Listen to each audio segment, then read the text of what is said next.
Hello, all you radio nuts out there. I'd like to say hello, radio world. Today I'm going to tell you about Cobra CB Radio's biggest mistakes.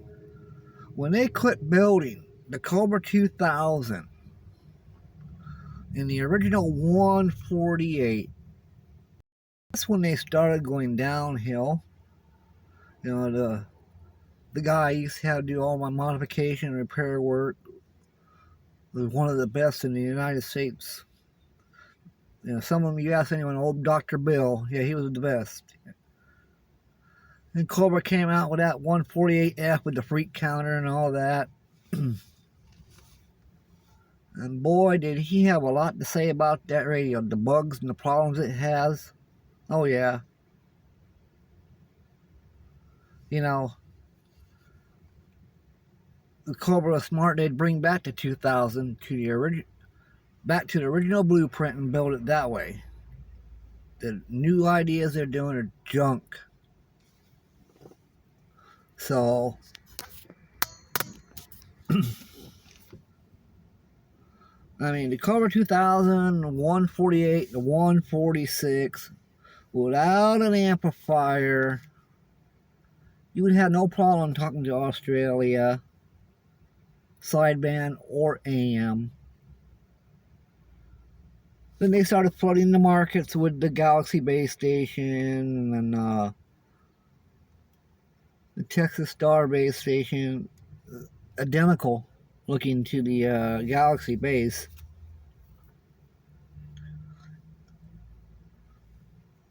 They had a couple of good ones out there, but they quit making them. They were the Uniden 2510 and 2600. They didn't stay on the market very long. I don't know why, but they seemed like a good radio. But they came out with the RCI 2950, but what I didn't like about it is the receiver overload. Okay, somebody came out close on you, this receiver would blank out dead till you got far enough away.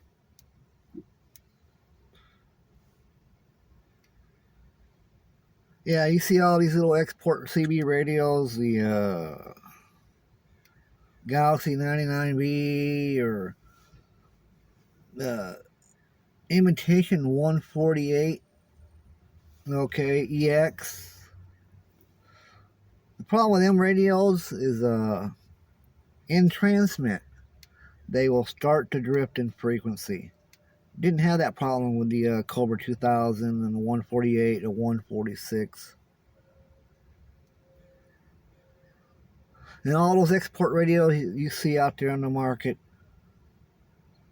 it needs to be updated right out of the box. Okay? When you take it in to repair, it's the first thing your technician says, oh, it needs to be updated with with the mods and stuff. So, let you know that. You're paying a lot of money for that radio, where you could go buy an Icon 718 or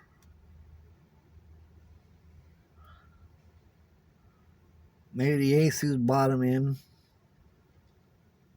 or a Kenwood 590 if you want to spend the money, or you can buy an old one 570. Okay, Icon, as far as AM, about the only one out there I heard had a good AM in it, transmit. The Asus, you can put you got you may have to do a better filter or something to get a good AM out of it. I don't know. I had an 840, and you had to buy the filters and all that. It was a budget radio. If you wanted this, you had to buy it and that. FM board. Okay. But,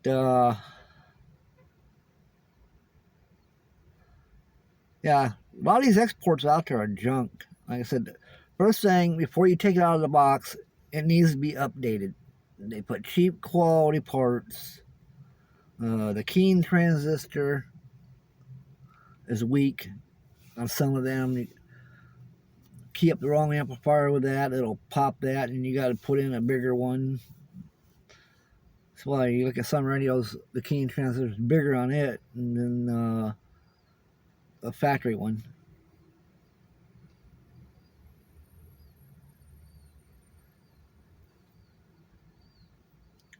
Yep. Well, you say, oh, you gotta have good, you gotta have an amplifier and stuff. You know, you got good AM modulation. That radio's gonna break through that skip DX. And the best antenna you can probably buy out there for your car is the Wilson. I don't know about the one that looks like a fire stick or not, but the little wheelie was a good one. It's a shame Hustler didn't have a better mass. They're 11 meter coil. Hustler, it's on a 5-foot mass. That's a good little antenna, but boy, you gotta have a good mount for that thing because it's flippy floppy and stuff. But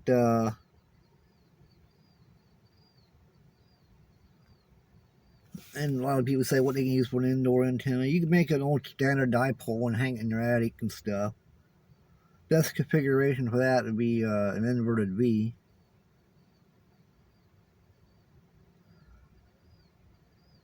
Yeah, you see a original 148 or 2000 dead on the shelf, and you know buddy is good working on electronics. If you get a good deal on it, buy it. Those radios were stable. You know, they may need a little fine extra tuning. You know, they may come a little bit off frequency, so the technician has to do a better give alignment. Like the FM on the Galaxy Base, the Texas Star, maybe even the Ranger RCI 2950, 2970. The FM, it's okay. But my tech says, watch this. He had a Yaesu 1000. He put that on the FM and hooked up my radio. It was my Texas Star, and hear that? I don't know why they don't do this. It's so simple. So he went in there, started transmitting, and fine-tuned it where it really sounded good in that Yaesu receiver. Yeah, all those extra channels and those export radios, you know, they cost a lot of money for those radios nowadays. You're better off buying an ICOM 718, or you can find on the used market an 840. And you ain't too crazy about, you're not too big to worry about how clean AM is, but you want to do the sideband. An FT840, you can probably pick them up for $300. Okay, ICOM 706 and 7000 are the two I've seen had the best AM in it. Now, not all ham radio operators are friendly out there, okay? There's guys out there, you know, they studied their tests in the 50s, and you're a new guy and you don't know anything about radio. Oh boy, they don't want anything to do with you. And but they never thought of it like this. If everybody knew how to fix the radio, nobody would be making any money. So they would do it themselves.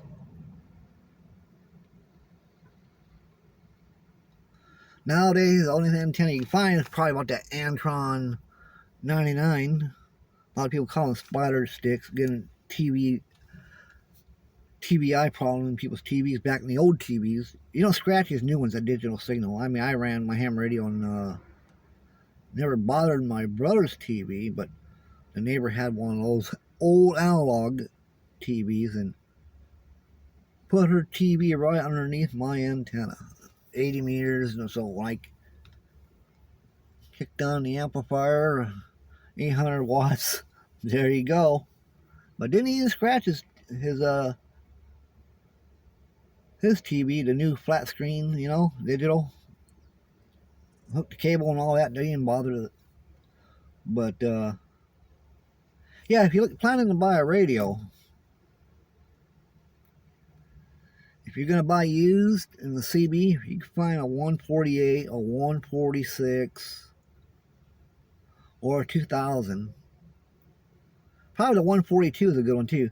146 also made another radio. They made Cobra had a 140 Same size as a 146. The 146, you can only put in the extra frequencies on the upper frequencies. You know, above channel 38, you could do the lower, but didn't like it as much if you did both. But you could peak it out really good if you wanted it to. Yeah, so nowadays it's hard to find a good tech. A lot of these ham radio operators, they won't even touch a CB radio. Now, there's a guy out there on YouTube called Mr. Carlson. He works on all kinds of stuff, but he's in Canada. If you got the money, maybe you can pay the shipping and send it to him. Maybe he'll work on it, because he would be the best. He's probably about the only guy I see who's just as good as Bill Good out there on the radio as far as repairing them. And a lot of ham radio repair guys, some of them are afraid to work on amplifiers. You gotta be careful with a lot of voltage in there. But then coax cable, the cheapest grade you want to go is Mini 8U. I don't know why they're still installing 58U. I don't like it. You always end up having a problem with the PL259. They put that cheap crimp on thing. I just cut them off and solder one on.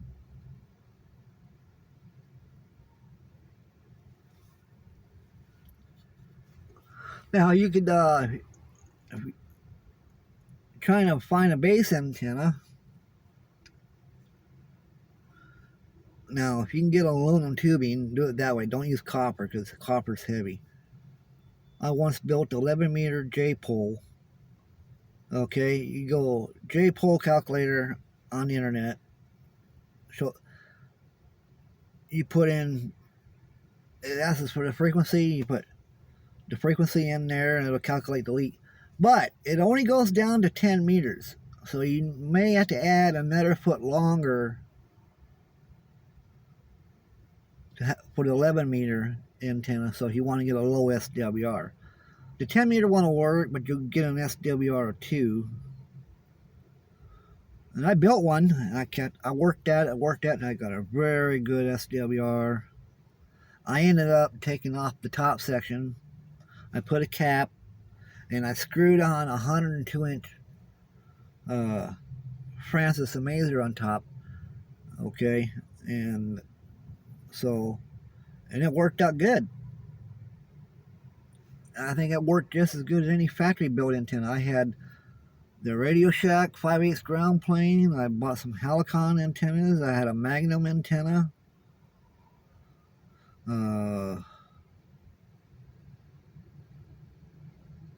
So it worked pretty good as well. I mean, I couldn't really see much difference in receive. A lot of people don't like J-pole. They say it's a dummy load and all that.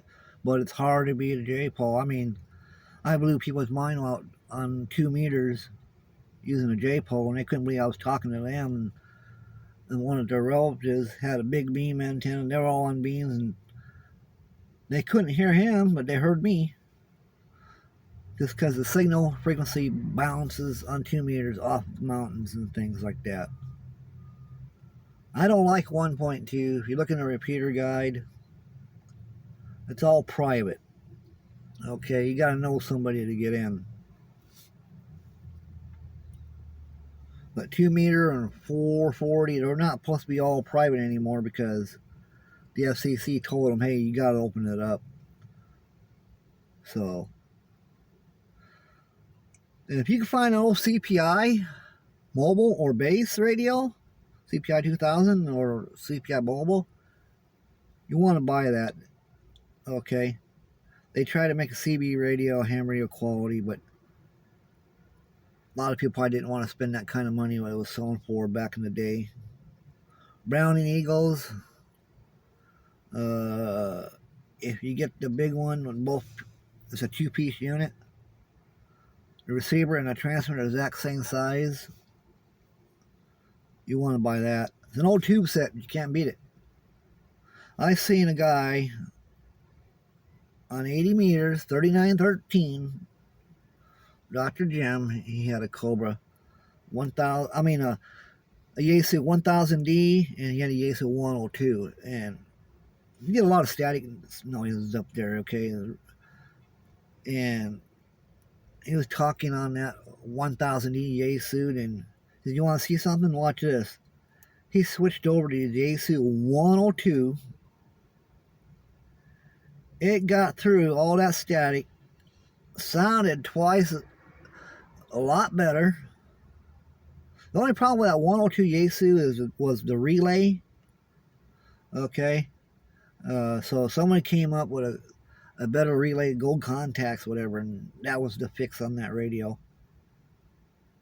But yeah, a lot of guys, they won't like me now talking about this because you're telling them what to buy and they may jam you with it. I don't care about that. Anyone wants to know anything about antennas or radio, what's good to buy, what's not good to buy, I'm more than glad to tell them. If you buy into the ham radio stuff, buy the extended warranty, okay? It's well worth the money. Tightwads don't like to spend the money. They'll say, oh, no, it ain't worth it. I found out extended warranties were very good for my computer and my TV and VCR.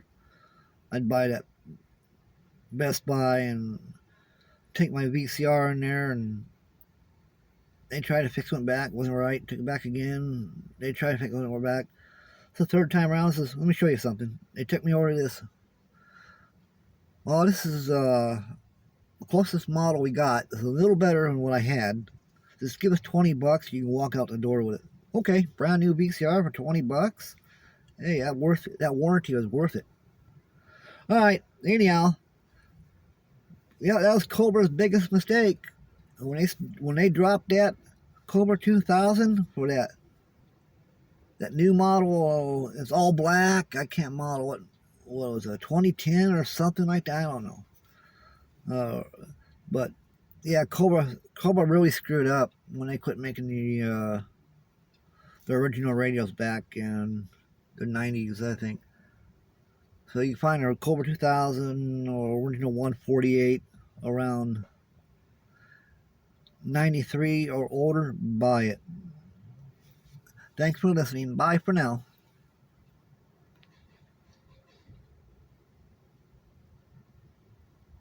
I didn't have it on.